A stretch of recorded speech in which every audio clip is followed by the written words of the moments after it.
Hello and welcome back to the channel. तो भाई सामने अपने खड़ी है निसान ग्रेवाइट टेक्ना वेरिएंट। ये जो भाई वेरिएंट है सबसे टॉप एंड वेरिएंट देखने के लिए मिल जाता है और इसके अंदर निसान ने इतने सारे फीचर दिए हैं भाई, जितने भाई मैं आपको बताऊंगा उतने कहीं ना कहीं आपको कम लगेंगे, क्योंकि भाई इतने सारे फीचर दिए हैं। ये वीडियो क्योंकि ज़्यादा बड़ी भी होने वाली है। सबसे पहले बात कर लेते हैं भाई इसकी की तो की कुछ ऐसी देखने के लिए मिल जाती है जहाँ पर लॉक और अनलॉक। इसके अलावा सबसे अच्छा फीचर भाई पता है क्या है? Welcome feature. जैसे ही आप दूर जाओगे की से लॉक हो जाएगी और जैसे ही आप पास होगे तो कार अनलॉक हो जाएगी। तो भाई सबसे अच्छा फीचर मुझे यही लगा, क्योंकि वेलकम फीचर इस वेरिएंट के अंदर मिलने वाला है। जिस प्राइस पॉइंट पे आती है उस प्राइस पॉइंट के अंदर ये वाले फीचर भाई मिल जाए तो क्या कमाल हो जाता है। और इसके अलावा सबसे अच्छी चीज़ एक और है भाई, वो है 7 सीटर वेरिएंट। क्योंकि भाई ये बेस वेरिएंट इनका इतना सस्ते में इन्होंने 7 सीटर ला दिया भाई। कहीं ना कहीं जो अर्टिगा पे जाने वाले लोग थे वो कहीं ना कहीं एक बार ग्रेवाइट को जरूर देखेंगे, क्योंकि 7 सीटर वेरिएंट आपको इसके अंदर मिल जाता है। और एक बार कमेंट करके बताएं ये लुक भाई किसकी याद दिला रहा है? दिला रहा है ना भाई रेनो ट्राइबर की याद। क्योंकि भाई पहले मैं आपको बताता हूँ, पहले भाई टोयोटा और मारुति कंबाइन में कार बनाती थी जो भाई बलेनो और ग्लैंजन की रहती थी, लेकिन ये भी उन्हीं ने वही कराया। रेनो और निसान अब हो चुका है भाई कहीं ना कहीं मर्ज, और कुछ इस तरीके की प्रोडक्ट निकाल रहा है जो भाई कमाल की आपको लुकिंग भी दे देते हैं और इसके अलावा फीचर भी बहुत सारे प्रोवाइड करा देते हैं। सबसे पहले बात कर लेता है भाई वहीं इसके फ्रंट लुक की। तो फ्रंट लुक कुछ ऐसा कंप्लीट देखने के लिए मिल जाता है। जहां पर बात करूं भाई इसकी लाइट की, तो यहां पर हेडलाइट आपको मिलने वाली है कुछ इस तरीके की एलईडी, क्योंकि टॉप एंड वेरिएंट है तो आपको प्रोजेक्टर में एलईडी मिलने वाली है। इंडिकेटर मिल जाता है, इसके अलावा यहाँ पे डीआरएल मिल जाता है। नीचे की तरफ आते हैं तो यहाँ पर फॉग लैम्प भी इस वेरिएंट में मिलता है, क्योंकि टॉप एंड वेरिएंट है। इसके अलावा बात करें इसके मिडिल की, तो यहाँ पर ग्रेवाइट की बैजिंग मिलती है। निसान भाई यहाँ पर लिखा हुआ है, जो बहुत बड़ा बड़ा लिखा हुआ है, और भाई बहुत ही फ्यूचरिस्टिक साइज का डिज़ाइन है फ्रंट से। यहाँ पे कुछ एलिमेंट इस तरीके के मिलने वाले हैं जहाँ पे पियानो ब्लैक फिनिश मिल जाती है। इसके अलावा आपको सेंसर की कमी कहीं नहीं मिलेगी, फ्रंट वगैरह में भी सेंसर मिल जाते हैं। नीचे की तरफ आते हैं तो यहाँ पे स्किड प्लेट मिल जाती है और यहाँ पे आप नंबर प्लेट वगैरह लगा सकते हो। इसके अलावा वॉशर नोजल की बात करें तो यहाँ पर आपको एक ही मिलती है, बस ये चीज़ थोड़ी सी लगी, बाकी ये भी भाई इतनी इनफ है कि भाई दिक्कत आपको नहीं होने वाली। वाइपर कुछ ऐसे मिलने वाले हैं। और इसके अलावा अब आते हैं भाई इसकी साइड प्रोफाइल की तरफ। तो भाई साइड से कुछ ऐसी देखने के लिए मिल जाती है निसान ग्रेवाइट, या ये कह लो भाई ऑल न्यू निसान ग्रेवाइट। बाकी बात करें इसकी टायर प्रोफाइल की, तो टायर प्रोफाइल कुछ ऐसी मिल जाती है 185 65 R15 इंच का आपको स्टाइलिश स्टील रिम देखने के लिए मिल जाते हैं। चलो भाई यहाँ की तो बात हो गई। अब आते हैं इसके ए बी सी तीनों पिलर पे। तो ए पिलर जो आपको मिलने वाला है ये वाइट में मिल जाता है, बी पिलर आपको कुछ ऐसा मैट में मिल जाता है, सी पिलर भी आपको कुछ ऐसा वाइट में देखने के लिए मिल जाता है। बाकी यहाँ पर क्वार्टर ग्लास अवेलेबल है, जिससे अंदर वाले जो थर्ड रो में बंदा बैठेगा उसे कोस्टोफोबिक फील ना हो। इसके अलावा यहाँ पर आपको बॉडी कलर्ड डोर हैंडल नहीं मिलता, आपको क्रोम में मिल जाते हैं, क्योंकि भाई टॉप एंड वेरिएंट है। टॉप एंड वेरिएंट में आपको मिलने वाले हैं क्रोम में हैंडल। यहाँ पे आते हैं तो यहाँ पे आपको पियानो ब्लैक फिनिशिंग में मिल जाते हैं इसके साइड मिरर, जिसे आप इलेक्ट्रिकली फोल्ड अनफोल्ड सब कुछ कर सकते हो, इलेक्ट्रिकली एडजस्ट भी कर सकते हो, और दूर जाओगे तो अपने आप ये फोल्ड हो जाएंगे। जैसे कि मैं एक बार लॉक कर देता हूँ तो यहाँ से भाई लॉक किया और ये अपने हो गए देखो फोल्ड ऑटोमेटिकली, और जैसे ही भाई अनलॉक किया तो ये हो गए अनफोल्ड। और यहीं पे आपको इंडिकेटर मिल जाता है इंटीग्रेटेड। इसके अलावा नीचे की तरफ आते हैं तो ग्राउंड क्लियरेंस भी आपको ठीक ठाक मिलने वाला है। यहाँ पे आपको ग्रेवाइट की बैजिंग मिलती है, जिसका भाई कहीं ना कहीं ये बहुत ही कमाल का लुकिंग देती है। इसके अलावा यहाँ पर आपको फ्यूल लिड मिलती है राइट साइड में, मतलब ड्राइवर साइड में ही आपको मिलने वाली है फ्यूल लिड। इसके अलावा अब आते हैं इसके कंप्लीट रेयर प्रोफाइल की तरफ। तो कुछ ऐसी देखने के लिए मिल जाती है निसान की ग्रेवाइट, और यहाँ पर आपको ये मिल जाता है कुछ इस तरीके की डिफ्यूज फॉर्म में जलती हुई इसकी टेल लाइट, और यहाँ पर आपको इंडिकेटर, और इसके अलावा यहाँ पर रिवर्स लैम्प मिलता है। और यहाँ की बात करें तो निसान की बैजिंग, इधर उधर आपको थोड़े से एलिमेंट मिलते हैं, डिज़ाइनिंग एलिमेंट जो ओवरऑल कार का लुक इन्हेंस करते हैं।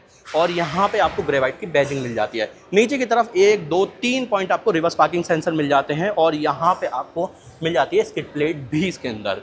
इसके अलावा बात करें भाई टॉप एंड वेरिएंट है तो यहाँ पर आपको डिफॉगर और वाइपर और वॉशर यहीं पे मिल जाता है। बाकी यहाँ पे हाइड माउंटेड स्टॉप लैंप। ऊपर की बात करें तो यहाँ पे आपको रूफ रेल्स वगैरह भी देखने के लिए मिल जाते हैं, और शार्क फिन एंटीना ना दे के इन्होंने कुछ इस तरीके का यहाँ पर एंटीना दिया हुआ है। इसके अलावा इंटीरियर की बात करें तो इंटीरियर कुछ ऐसा देखने के लिए मिल जाता है जहाँ पे आपको डुअल टोन कलर मिलेगा, बीच और प्लस ब्लैक। यहाँ पे आपको ऑल डोर 4 पावर विंडो, यहाँ से आप विंडो को लॉक कर सकते हो, और इसके अलावा यहाँ से आप अपना मिरर को एडजस्ट कर सकते हो, और यहाँ पे आपको थोड़ा सा स्पेस मिलता है जिसे आप होल्ड करके डोर को बंद भी कर पाओगे, और यहाँ पे बोतल होल्डर वगैरह मिल जाता है। बाकी 4 आपको स्पीकर मिल जाते हैं इस निसान ग्रेवाइट में, और यहाँ पर आपको सीट कुछ ऐसी मिल जाती है जिसका कंफर्ट भी अच्छा है, और ये लेदरेट सीट है तो भाई दिक्कत नहीं होने वाली। यहाँ कुछ ऐसी अपॉस्ट्री वगैरह देखने के लिए मिल जाती है, और यहाँ से आप इसे मैनुअली हाइट एडजस्ट कर सकते हो, और रिक्लाइन एंगल चेंज कर सकते हो, सीट आगे पीछे कर सकते हो।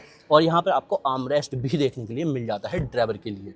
बाकी यहाँ पर आपको फ्रंट में एडजस्टेबल हेडरेस्ट या फिर नेक रेस्ट नहीं मिलते, लेकिन अगर रियर सीट की बात करें तो वहाँ पर आपको एडजस्टेबल नेक रेस्ट मिल जाते हैं, फ्रंट में नहीं मिलते क्योंकि ड्राइवर ओरिएंटेड तो नहीं है कार, लेकिन भाई आपको रियर कंफर्ट पूरा आपको प्रोवाइड करा देगी। अब आते हैं इसके इंटीरियर यानी कि अंदर की तरफ। तो अंदर का लुक एक बार मैं इसके ऑन कर लेता हूँ यहाँ से। तो भाई जैसे ही ऑन किया तो कुछ ऐसा क्लस्टर देखने के लिए मिल जाता है इसका, जो भाई बहुत ही फ्यूचरिस्टिक सा कमाल का मिलता है। यहाँ पे निशान की बैजिंग है। इसके अलावा यहाँ पे आपको मोड्स वगैरह चेंज करने का ऑप्शन मिल जाता है, कॉल वगैरह से रिलेटेड ऑप्शन मिल जाता है जहाँ से आप कॉल वगैरह अटेंड कर सकते हो। इसके अलावा यहाँ पर आपको क्रूज़ कंट्रोल का बटन मिल जाता है, और अगर आपको स्टीयरिंग एडजस्ट करना है तो वो भी ऑप्शन अवेलेबल है। कुछ इस तरीके से टिल्ट वे में स्टीयरिंग को एडजस्ट कर सकते हो, लेकिन टेलीस्कोपिंग इसके अंदर नहीं मिलने वाला।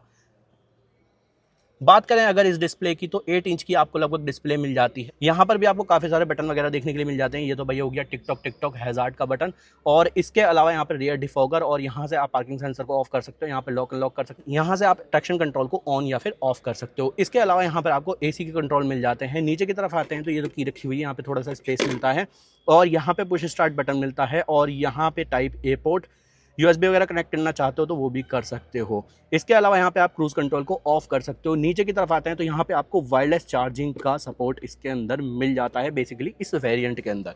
यहाँ पे 5 स्पीड का मैनुअल गियर बॉक्स मिलता है, और यहाँ पे हैंड ब्रेक मिलता है जिसकी टिप आपको क्रोम में मिलने वाली है। इसके अलावा यहाँ पे बात करें तो यहाँ पे आपको एक बॉक्स मिलता है जो भाई कूल्ड रहने वाला है, जिससे आप अपना कोल्ड ड्रिंक वगैरह इसके अंदर रख सकते हो। इसके अलावा स्पेस की भाई कोई भी कमी नहीं मिलती। यहाँ पे देखें तो ये कुछ ऐसा डीप मिल जाता है आपको ग्लो बॉक्स, और यहाँ भी बात करें तो यहाँ भी आपको मिलने वाला है स्पेस।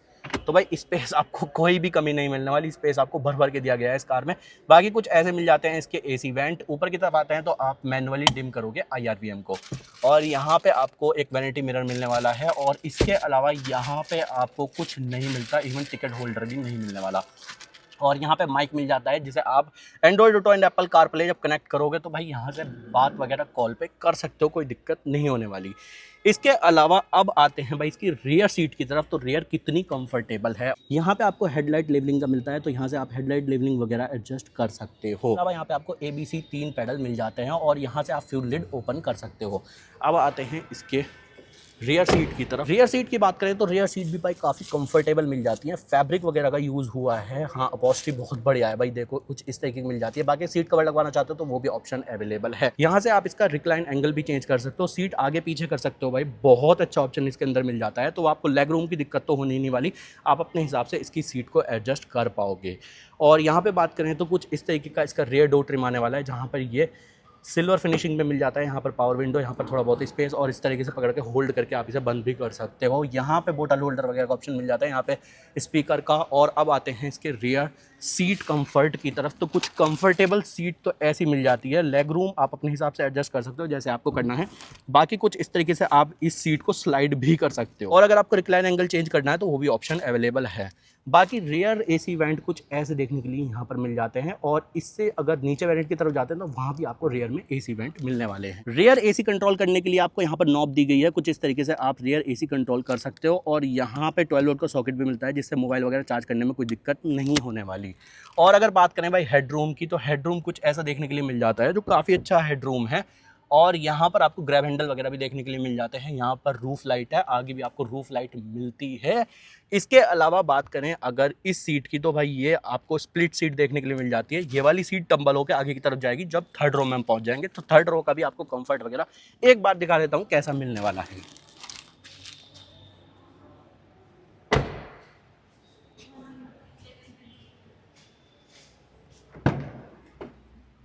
थर्ड रो में आने से पहले आपको यहाँ से टंबल करनी पड़ेगी सीट कुछ इस तरीके से। आप इसे टंबल करके आगे की तरफ कर सकते हो। और अब आते हैं भाई थर्ड रो के अंदर।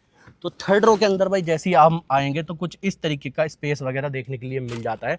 देखो ये स्पेस आप अपने हिसाब से एडजस्ट करोगे, जैसे अगर आप थोड़ा सा स्लाइड करके आगे की तरफ सीट कर लोगे तो आपको थोड़ा लेग रूम पीछे वालों को ज़्यादा मिल जाएगा, और अगर आप थोड़ी कम कर दोगे तो भाई पीछे वालों के लेग रूम नहीं हो पाएगा। तो ये चीज़ आप अपने हिसाब से एडजस्ट कर सकते हो, क्योंकि इसमें भाई क्या ही कंफर्ट बताना, सबका ही अलग अलग पॉइंट ऑफ व्यू है। कोई सीट आगे करके रखता है, कोई सीट पीछे करके रखता है।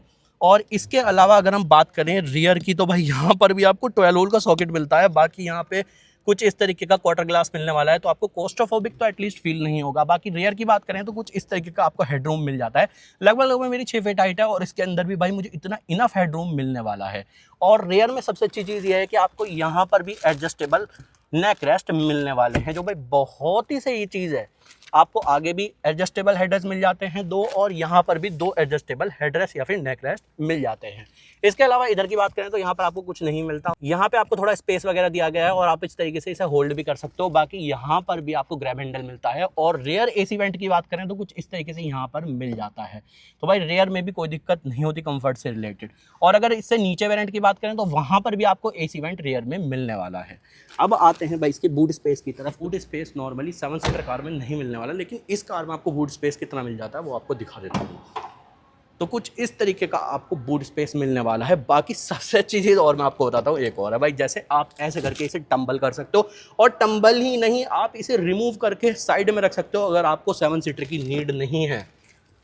तो कुछ देखो इस तरीके से इतना बूट स्पेस हो गया। इसके अलावा अगर आपको टंबल भी करनी है तो यहाँ से कुछ इस तरीके से टंबल वगैरह कर सकते हो। पहले इसे रिमूव कर लेना, उसके बाद कुछ इस तरीके से यहाँ से इसे टंबल कर लेना, तो आपका बूट स्पेस और ज़्यादा हो जाएगा। अगर आप 7 सीटर को प्रॉपरली यूज़ करना चाहते हो तो वो भी आपके पास ऑप्शन अवेलेबल है। ये तो था निसान ग्रेवाइट का बूट स्पेस। बाकी अब आते हैं इंजन की तरफ। तो इंजन क्या कुछ मिलने वाला है। इंजन स्पेसिफिकेशन की बात करें तो यहाँ पर आपको 999 सीसी यानी कि 1.0 लीटर का इंजन देखने के लिए मिल जाता है, जो 3 सिलेंडर रहने वाला है। इसके अलावा 72 bhp की पावर और 96 Nm का टॉर्क। बाकी यहाँ पर निसान ने इंसुलेशन वगैरह भी प्रॉपरली लगा के दी है, जिसकी वजह से हार्शनेस या फिर NVH लेवल वाइब्रेशन वगैरह की दिक्कत नहीं आएगी। ये था निसान ग्रेवाइट टेक्ना वेरिएंट का वॉक अराउंड रिव्यू। तो वीडियो चली गई तो वीडियो को लाइक कर देना, चैनल को सब्सक्राइब कर देना, और एक बार कमेंट में बताना कि भाई निसान ग्रेवाइट का टेक्ना वेरिएंट यानी कि बिल्कुल टॉप एंड वेरिएंट आपको कैसा लगा। अगर आप निसान का कोई भी प्रोडक्ट चेकआउट करना चाहते हो तो शोरूम की सारी कॉन्टैक्ट डिटेल आपको डिस्क्रिप्शन में मिल जाएंगी।